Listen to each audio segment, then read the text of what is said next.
what? Andrew Ryan said I was a rube. But he was wrong. I'm not the rube, Atlas. You are. We both know what happens next. Just get it over with. Well, love, if you insist.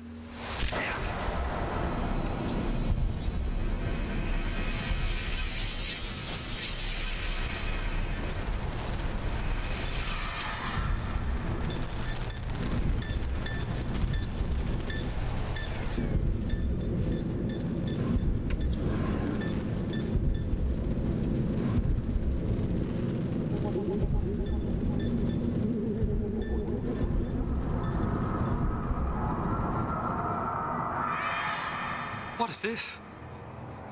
It's just a bunch of gibberish. What does this say, you little whore? Hey! What does this say?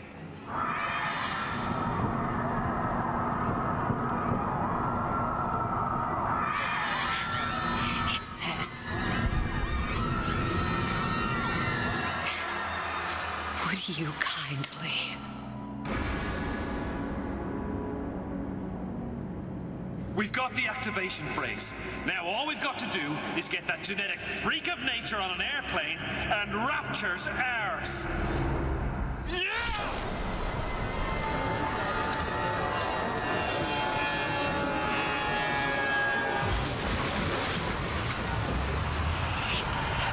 I chose Rapture.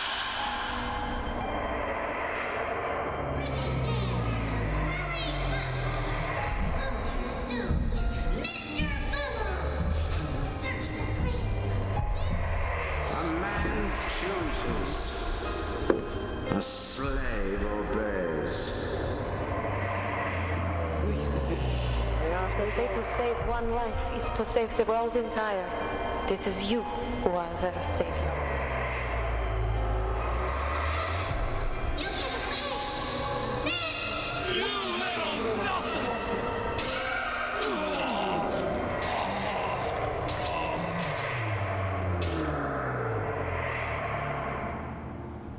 I can see all the doors.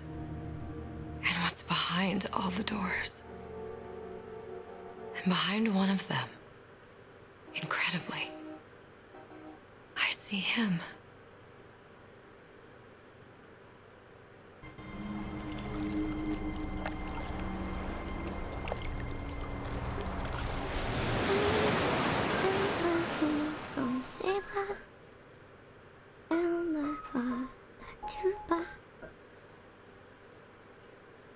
Voilà, Bioshock.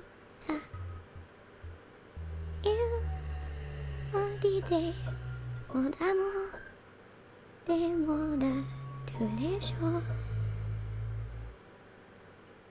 Et ça me fait quelque chose.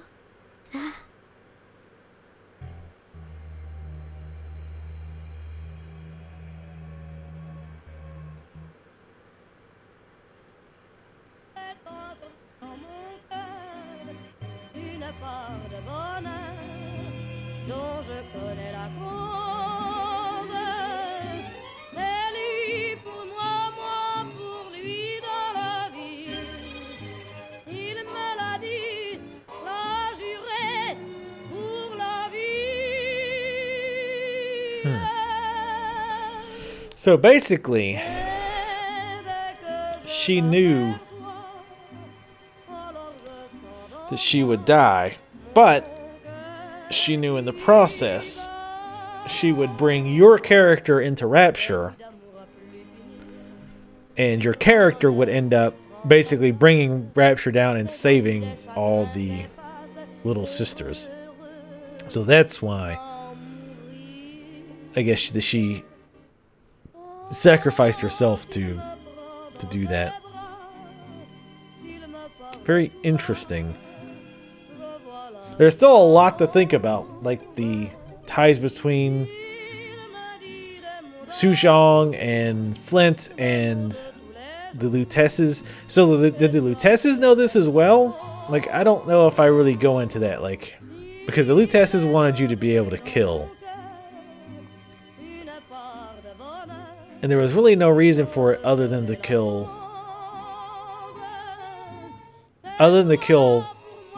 Booker, which didn't really accomplish much of anything.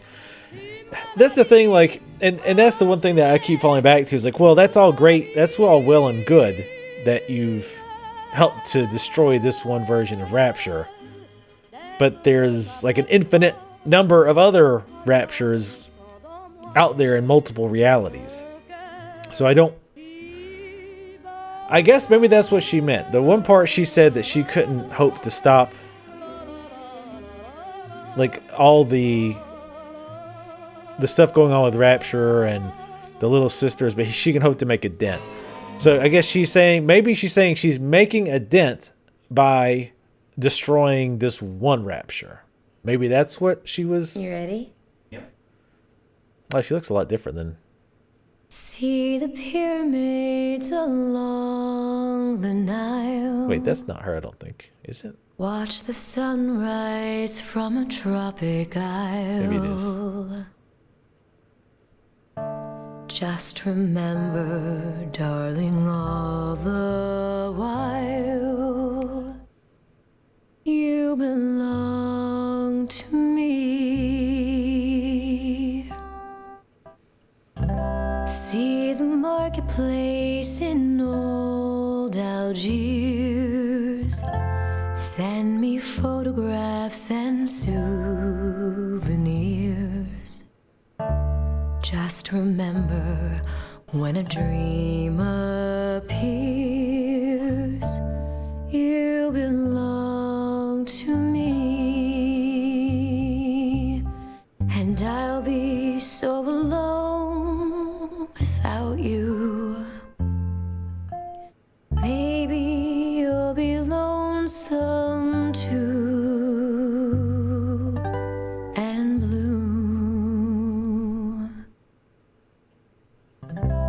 Fly the ocean in a silver plane. See the jungle when it's wet with rain. Just remember, till you're home again, you belong to me. I'll be so alone. All right, well, I'm gonna talk over the rest of the song. Nice song though. She's got a good singing voice. I think that is her. And of course, I just forgot her name, who voiced Elizabeth. But yeah, still a lot to chew on as far as story stuff. And I'm wondering if I'm right about the whole multiple Raptures thing, where she said she could just make a dent again. But she destroys the entire Rapture and saves all those. Well, in effect, saves all those little sisters. But there's still all those other Raptures that will still exist. So maybe that's what she means by putting a dent in it. I'm not 100% sure. Maybe that's just coincidence. But that's kind of my interpretation of that. Anyway, this is when I normally do my kind of off-the-cuff review of the game. Overall, I liked it. I was getting... Yeah. Think about it. Can I clap? But yeah, I got a little frustrated at the end, but I think that was more... In fact, I feel pretty confident that was more me than the game. I kind of got in the mindset that I wanted to get this all done in one setting. And I kind of got in my mindset, okay, this is going to take about 3 hours. I think it took me like 5. When I think most people beat this in like 2 or 3. Just because I did so much exploring. And I guess that combined with there's supposed to be the stealth element. And I ended up abusing that ridiculous mod for invisibility so much. I just kind of did a lazy stealth. So near the end, when there was a ton of enemies and you had to stand around while they stare at exactly where you are, but you're invisible, I ended up getting frustrated because I was like, oh, come on, just hurry up and go away. So I think that was more me than anything else. I think that's the number one problem, though. That power combined with that mod are ridiculously overpowered. Like, maybe reduce it by 50%, 75%, but making it free to just sit there and then be able to pop out and knock somebody out and then immediately go invisible again, that was broken as hell and pretty much completely invalidated the stealth.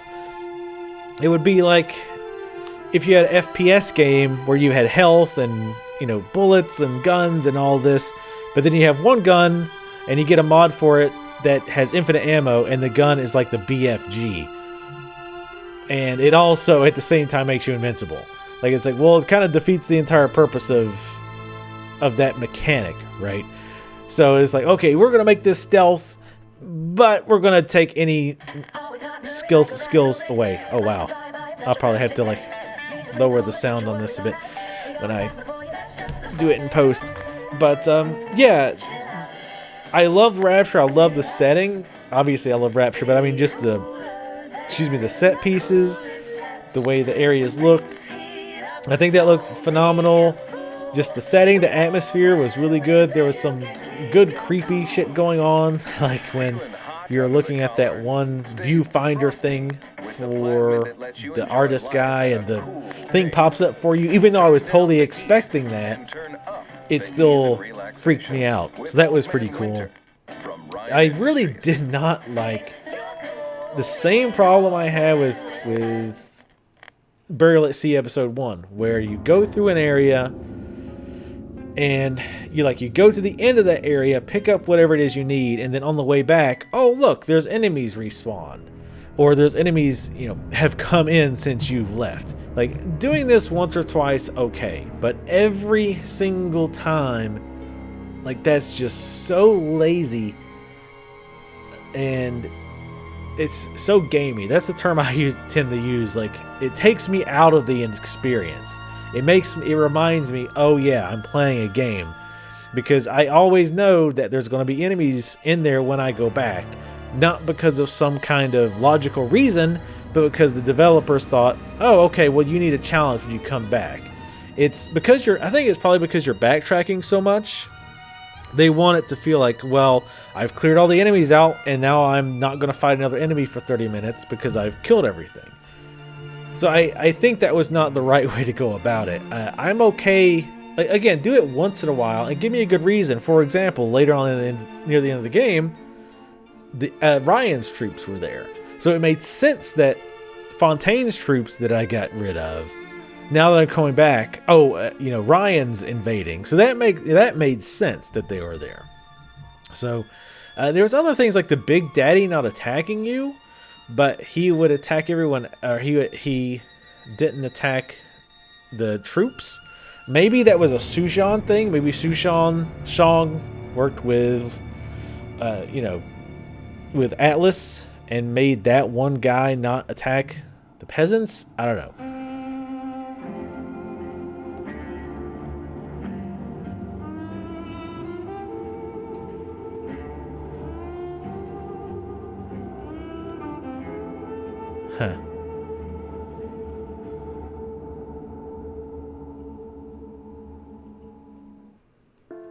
Huh.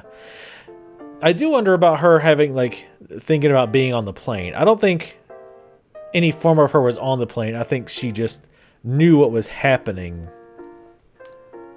on the plane. It's kind of weird that, she kind of made that happen. He killed all these innocent people, and all in effect just to basically end Rapture and to save the little sisters and make sure that they weren't going to keep manufacturing them forever. But yeah, overall it was enjoyable. It's a sad ending. Not sad in that it was not fun or whatever, but it was just a sad ending that there's not going to be any more Bioshocks, almost certainly. I mean, I don't know. I guess you can't really say that for sure. I'm sure Ken Levine is still somebody's gonna have the rights to the Bioshock universe, and I hope if they bring it back, they do it respectfully, because I love the series. I loved 1, obviously. I loved 2 for different reasons than I loved 1. I liked Bioshock Infinite. I would have liked it a lot more if the gunplay was better, but I think the world and the setting was great. These DLC were fun. The first one ended on a real head scratcher. And the second one didn't really answer some of my questions as far as why Elizabeth did what she did. I still feel like that was out of character for her. But again, there's probably little things in there that I've missed. There's definitely a lot of things I want to think about.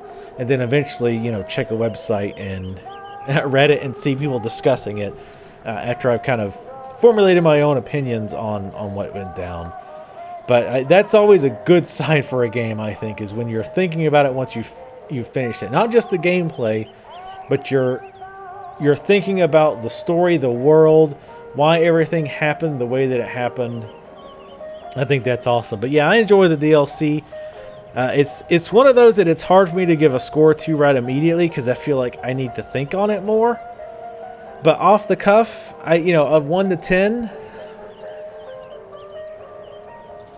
I would say about a 7. I think about a 7 would be good. Gameplay wise, I like the idea that you can do the stealth thing, but that invisibility power just completely broke it. Like it of course, you could just say, well, don't just don't use that power, but it's hard to like just not use it because it's just so good and it's right there. I think they just did a poor job of testing it. That should have never came to be. But the story was good. I think it's wrapping things up relatively well, even though I'm still a little not clear on some things, but that's fine. Gives me some things to think about. So about a 7.5, I would say overall. I think it was better probably than episode 1. But yeah, anyway, I usually give a price. I don't think you can buy these. Well, I think you can buy these DLC individually. I would say, especially if you're a Bioshock fan, probably about 10 for each of these, maybe. Well, 5 to 10 for this one. This one did seem longer and have more stuff in it. But anyway, $5 to $10 that was, I meant to say. Anyway, I'm rambling on and on now. So thank you guys for continuing to watch this series. I know I was very slow. I know I tend to be especially these games, I tend to explore a lot because I want to find all the audio logs. So thank you for sticking with it.